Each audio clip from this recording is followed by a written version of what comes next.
पीछे से लड़के लोग इतना ज्यादा टॉन्ट किया कि चिंकी चिंकी चिंकी चिंकी बोल के। Then they will be like, even in college, they will call me Momo noodles. So मैं इंडियन हूँ, मैं चाइनीज नहीं हूँ। इन लोगों अरुणाचली लोगों को चाइनीज में नहीं।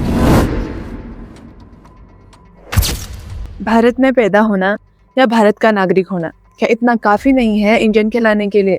तो फिर क्यों आज भी नॉर्थ ईस्ट के लोगों को चाइनीज़, मोमो, चिंकी इस नाम से पुकारा जाता है? और सिर्फ क्यों इतना कहने पर कि हम भी इंडियन हैं, एक 24 साल के लड़के एंजल चकमा को मार दिया गया। So hey everyone, this is Bhumi and today we are talking about a disturbing case that raises serious question about violence and justice in India. This is the Angel Chakma case. Angel Chakma, जिन्हें कुछ reports में अंजेल चाकमा भी कह रहे हैं, त्रिपुरा के उनाकोटी जिले के नंदन नगर देवराम ठाकुर पारा के रहने वाले थे। उनके फादर तरुण प्रसाद चकमा बीएसएफ में हेड कांस्टेबल और मणिपुर पोस्टेड हैं। एंजल की उम्र 24 साल थी। वे देहरादून में जिज्ञासा यूनिवर्सिटी से एमबीए के स्टूडेंट थे। वे अपने छोटे भाई माइकल के साथ देहरादून में रह रहे थे। नॉर्थ ईस्ट से बाहर निकलकर पढ़ाई करना उनका एक ड्रीम था। उनकी फाइनेंशियल कंडीशन इतनी अच्छी नहीं थी, बट फिर भी वो अपने फैमिली के लिए मेहनत करने के लिए इतना दूर आए थे। वे चाहते थे कि वो जल्द से जल्द कोई जॉब कर लें ताकि उनके पापा रिटायरमेंट लेकर घर आ जाएं। 9 दिसंबर 2025 शाम के लगभग 6 से 7 बज रहे थे। सेलाकुई मार्केट, देहरादून। इस टाइम दोनों भाई ग्रोसरी शॉपिंग के लिए गए थे। तभी वो एक 6 लोगों के ग्रुप से टकराते हैं। उन लोगों ने ड्रिंक करी हुई थी और आसपास बदतमीजी कर रहे थे।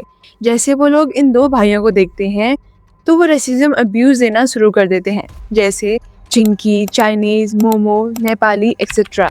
ये लोग टोटली ड्रंक थे, बट एंजल उनके पास जाता है और उन्हें प्यार से समझाता है कि वो लोग चाइनीज नहीं है, वो भी इंडियंस हैं। और एंजल को लगा कि सिर्फ इतना कहने पर वो समझ जाएंगे और यहाँ से चले जाएंगे बिना कोई बहस करे। बट बात इतने तक ख़त्म नहीं हो पाती है। एंजल उनसे प्यार से कहते हैं कि ये सब चीज़ें बोलना गलत है, उन्हें ऐसी बातें नहीं करनी चाहिए।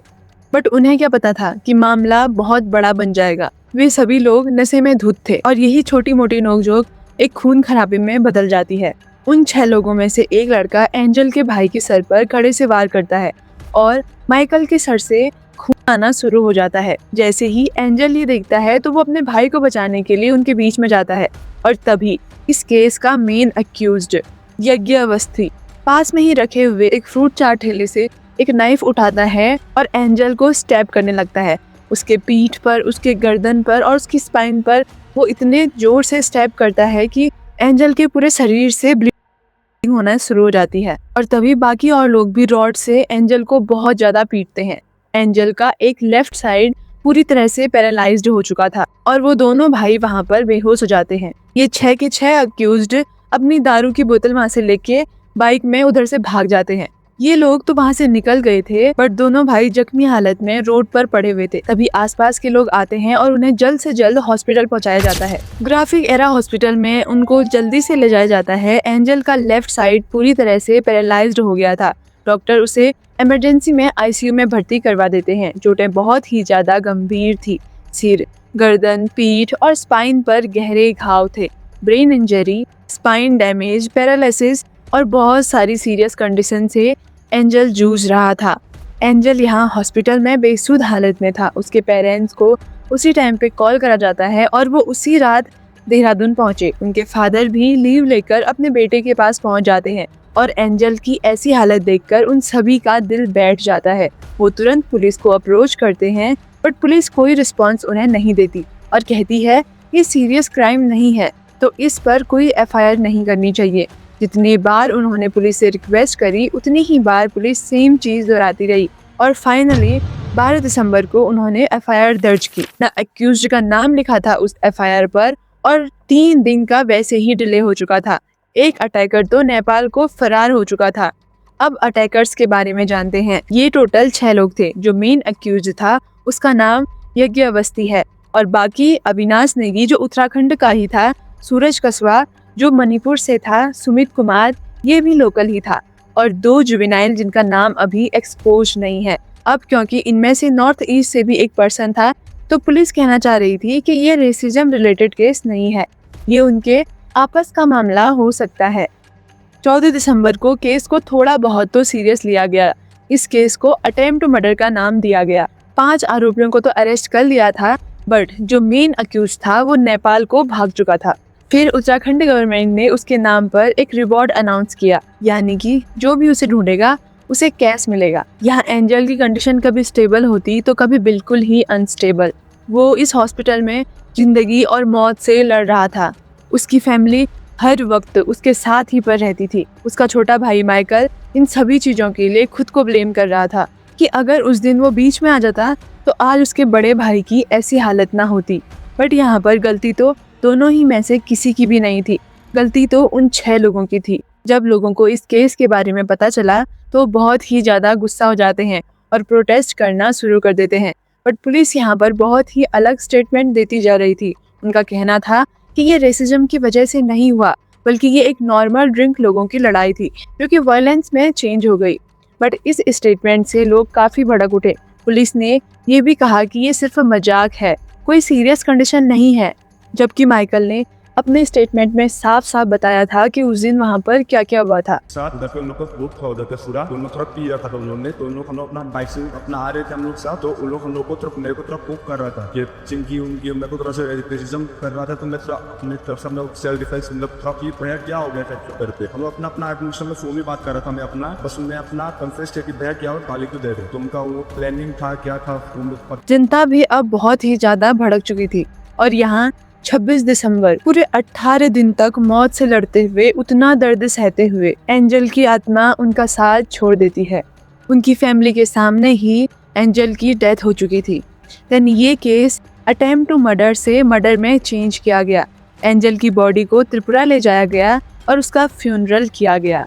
अब नॉर्थ ईस्ट वाले एंजल की फैमिली के सभी लोग प्रोटेस्ट करने लगते हैं। उनका कहना था कि क्लियर हेट क्राइम और स्लर्स बोले गए। उत्तराखंड के सीएम उनकी फैमिली से कांटेक्ट करते हैं और उन्हें दिलासा देते हैं कि जल्द ही सारे एक्यूज्ड को उनके किए की सजा दी जाएगी। बहुत हमारा एक्चुअली में बहुत ही दुखद घटना हुआ। हम बहुत दुखी हैं इससे और इस पर हमने बहुत सख्त कार्रवाई के लिए कहा है यहाँ पर, है ना। और 4-5 लोग जो भी इसमें थे बदमाश, 5 गिरफ्तार कर लिए गए हैं जो भी इस घटना में जिन्होंने भी अपराध में किया है। और एक कोई नेपाल का था, शायद वो नेपाल भागा हुआ है, कहाँ है, तो उसके ऊपर इनाम यहाँ घोषित हमने कर दिया है और उसको पकड़ने के लिए भी टीम वहाँ पर भेज दी गई है पुलिस की ना। लेकिन चलिए अब ये तो सब हो ही जाएगा, लेकिन बहुत दुखद है और हम बहुत दुखी हैं। मतलब सच में बहुत कष्ट है हमको और मैं समझ सकता हूँ आपका बहुत कष्ट है, परिवार में बहुत कष्ट है। उनके पिता ने भी कई इंटरव्यूज दिए। उनका कहना था वी आर इंडियंस टू। एक बीएसएफ जवान जो अपने देश की रक्षा करने के लिए अपनी नींद हराम करते हैं, अपनी फैमिली, अपने बच्चों, अपने शहर से दूर जाकर ड्यूटी करते हैं, उन्हें क्या पता था कि उसी देश के कुछ लोग उनके बेटे के साथ ऐसी हरकत करेंगे। रेसिज्म अब्यूज तक कम था क्या जो इन्हें इतना कहने पर ही मार दिया गया। मैं तो ये कहना चाहूँगी कि वो लोग हमसे ज़्यादा इंडियंस हैं। हमें उनसे बहुत कुछ सीखने की ज़रूरत है। नॉर्थ ईस्ट के सारे स्टेट हमसे हर चीज़ में आगे हैं, चाहे वो एजुकेशन हो, सफाई हो या सिविक सेंस। आज ऐसी घटना हमारे सामने आई है, अब तो हमें बातें समझनी चाहिए। This is not a joke. तो आज की डेट पर भी ये केस चल ही रहा है। पुलिस ने यज्ञ अवस्थी को अरेस्ट करने के लिए नेपाल में एक टीम भिजवा दी है एंड आई होप कि जल्द से जल्द एंजल को इंसाफ मिलेगा। एक लास्ट क्वेश्चन मैं आप सभी लोगों से पूछना चाहती हूँ कि क्या हम सभी लोग इंडियंस नहीं हैं? क्या ये सारे स्टेट्स इंडिया के अंदर नहीं आते? तो फिर भी क्यों हम सिर्फ अपने ही देश के लोगों के साथ रेसिज्म कर रहे हैं? Not chinky, man. We are not chinky, man. Bro, it's alright, it's alright. We are not chinky. हम भी इंडियन हैं, हम लोग को चाइनीज मत बोलो, हम लोग को चिंकी मत बोलो। तो ऐसे कहने से डायरेक्ट अटैक कर दिया वो गुंडों ने। करते करते ऐसा हुआ, बाद में चाकू छोड़ दिया। आई होप कि आप लोग भी समझ गए होंगे कि चाइनीज बोलना कोई जोक नहीं है। हमें नहीं पता कि सामने वाले को इस बात से कितना बुरा लग रहा होगा। ऐसे वर्ड्स हमें किसी के लिए भी नहीं यूज करने चाहिए। और आपकी इस केस पर क्या राय है कमेंट करके ज़रूर बताना और इस वीडियो को ज़्यादा से ज़्यादा शेयर करें ताकि जल्द से जल्द एंजल को इंसाफ मिले।